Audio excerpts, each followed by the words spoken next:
तो पिछले एपिसोड में सूजिंग ने नियान को अपना बॉयफ्रेंड बनने के लिए कहा था।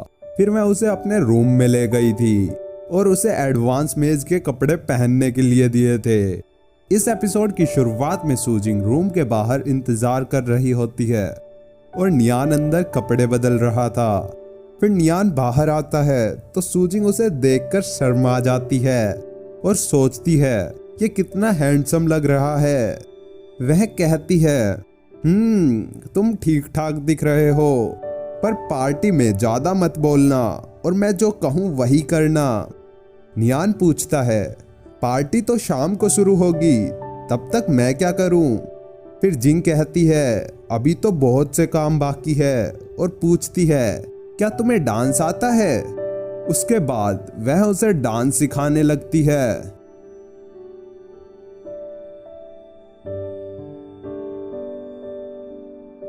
वे दोनों डांस कर ही रहे थे कि तभी वहां सूजी आ जाते हैं और कहते हैं, जिंग तुम्हारे पार्टी के लिए कपड़े तैयार हो गए हैं। तो जिंग कहती है, ओ नहीं, डैड यहाँ आ गए, नियान जल्दी से कहीं छुपो। फिर जिंग सूजी के पास जाकर कहती है, आप यहाँ क्यों आ गए? सूजी कहते हैं, क्या अब मैं अपनी बेटी को देखने भी नहीं आ सकता? जिंग कहती है, मेरा वो मतलब नहीं था। फिर सूजी कहते हैं, हम कभी कभी ही मिलते हैं, मैंने सोचा है कि अब से मैं तुम्हें ज्यादा समय दिया करूंगा। जिंग कहती है, ठीक है, वैसे क्या आप भी पार्टी में आएंगे? तो सूजी कहते हैं, मैं तुम बच्चों की पार्टी में क्या करूंगा? और फिर बताते हैं, तुम्हें लिंग से सीखना चाहिए, वो कितनी जेंटल और काइंड है। उसके बाद वो उसकी शादी की बात करने लग जाते हैं। तुम हर लड़के को रिजेक्ट कर देती हो, ऐसा कैसे चलेगा? वह कहती है, वे सारे लड़के किसी काम के नहीं थे, आप उन्हें मेरे लिए कैसे चुन सकते हो? सूजी कहते हैं, फिर तुम खुद ही अपने लिए कोई लड़का ढूंढ लो। जिंग कहती है, क्या सच में? आप दुनिया के बेस्ट पापा हैं। तभी सूजी को नियान के होने का पता चल जाता है। वे पूछते हैं, वहां कौन है? जिंग कहती है, मेरी मेड है। जी कहते हैं, मैं भी तो देखूं तुम्हारी मेड दिखती कैसी है। और वे नियान को उठाकर फर्श पर पटक देते हैं। उसके बाद वे जिंग से पूछते हैं, यहाँ क्या चल रहा है? जिंग बताती है, ये मेरा दोस्त है, आप अचानक से आ गए थे तो मुझे लगा आप कुछ गलत समझ लेंगे। सूजी कहते हैं, ना समझ लड़की, तुम एक फायर मेज से मिली और मुझे बताया भी नहीं। फिर जिंग इशारे से नियान को बात करने के लिए कहती है। नियान बताता है कि मेरा नाम नियान बिंग है, असल में मैं फायर मेज नहीं हूँ, मैं तो केवल किचन में लकड़ियां काटता हूँ।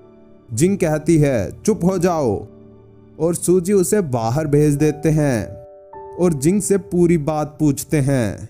जिंग बताती है, आज शाम पार्टी में सारी लड़कियां अपने बॉयफ्रेंड के साथ आएंगी और मेरा कोई दोस्त नहीं था, तो मैंने नियान को तैयार किया और मैं उसे डांस ही सिखा रही थी कि आप आ गए। तो सूजी कहते हैं, नॉनसेंस, क्या तुमने उस लड़के के बारे में सोचा कि इससे उस पर क्या बीतेगी? फिर जिंग कहती है, मेरी मदद करना लकड़ी काटने से तो आसान ही है। फिर सूजी उसे परमिशन दे देते हैं और कहते हैं, कोई परेशानी खड़ी मत करना जिससे लोग तुम्हारा मजाक बनाए। तो जिंग उन्हें जीभ दिखाती है। फिर वे नियान से कहते हैं, अभी जो हुआ वो मिसअंडरस्टैंडिंग थी, मेरी बेटी थोड़ी चंचल है, पर क्या तुम इस बार उसकी मदद कर दोगे? नियान कहता है, ठीक है, आप इसकी चिंता ना करें। उसके बाद सूजी वहां से चले जाते हैं। फिर जिंग नियान से कहती है, गधे, तुम्हें सब कुछ कहने के लिए किसने कहा था? उसके बाद वह कहती है, हमारे पास ज्यादा समय नहीं है, जल्दी चलो, अभी तो काफी डांस प्रैक्टिस करनी है। वे शाम तक प्रैक्टिस ही करते हैं। फिर अचानक से जिंग चिल्लाती है, नियान बिंग। नियान ने उसके पैर पर पाँव रख दिया था। वह कहती है, तुमने फिर से पैर रख दिया, मैं तुम्हें मार दूंगी।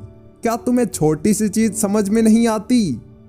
नियान कहता है, तो आप किसी और लड़के को ढूंढ लो। वह कहती है, इस समय मैं किसी और को कहां से लाऊं? और कहती है, कोई बात नहीं, तुम यहीं रुकना। वह लोहे के जूते पहनकर आती है। नियान पूछता है, ये तो काफी भारी होंगे।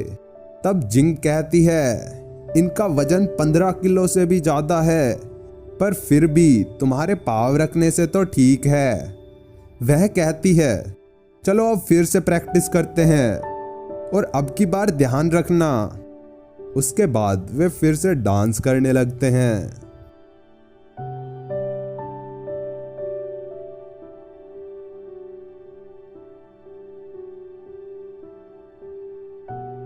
और फिर थोड़ी ही देर में थक कर बैठ जाते हैं। उसके बाद जिंग कहती है, कितना अच्छा होता अगर तुम एक मेज होते। नियान पूछता है, क्यों? वह बताती है, क्योंकि फिर तुम मुझसे शादी करने के लायक होते। इंटरमीडिएट मेज होते तो भी चलता। नियान कहता है, अगर मैं मेज नहीं हूं इसका ये मतलब तो नहीं। जिंग उस पर हंसती है और कहती है, तुम सिर्फ लकड़ी काटते हो और खुद को मेज से कंपेयर कर रहे हो। नियान कहता है, हमें किसी भी काम को छोटा या बड़ा नहीं समझना चाहिए। जिंग कहती है, क्यों नहीं, मेरा स्टेटस तो तुमसे ज्यादा है। उसके बाद वे तैयार होने के लिए चले जाते हैं। फिर हमें रात का सीन दिखाया जाता है, जहां नियान जिंग का इंतजार कर रहा था। जिंग उससे पूछती है, क्या मैं सुंदर लग रही हूं? नियान हाँ कहता है। वह बताती है, यह ड्रेस थोड़ी टाइट है। तो नियान पूछता है, आपने फिर कंफर्टेबल कपड़े क्यों नहीं पहने? जिंग कहती है, अरे बुद्धू, आज मैं उसका टेस्ट लेने वाली हूँ, तो मुझे तो सुंदर दिखना ही होगा। उसके बाद कार्ट में जिंग नियान से कहती है, तुम्हें मेरे साथ बॉयफ्रेंड की तरह बात करनी होगी और मुझे मिस या यंग लेडी बुलाना बंद करो। नियान पूछता है, फिर मैं आपको क्या बुलाऊं? तुम मुझे सिर्फ जिंग बुलाओ। नियान कहता है, यस मिस जिंग। उसके बाद जिंग सोचती है, यह सही में मेज की तरह दिख रहा है। फिर वो अर्ल्स मैंशन के सामने आ जाते हैं। रास्ते में जिंग पूछती है, मैंने तुम्हें जो सिखाया था वो सब याद है ना? नियान हाँ कहता है और सोचता है, मुझे अजीब क्यों लग रहा है। और इसी के साथ ये एपिसोड खत्म होता है। एंड हाँ यार, वीडियो को लाइक, चैनल को सब्सक्राइब और एक स्वीट सा कमेंट कर दिया करो, ताकि मैं जल्दी से नेक्स्ट एपिसोड एक्सप्लेन करूं और बता दूं मैं तुम्हारे सारे कमेंट्स पढ़ता हूं।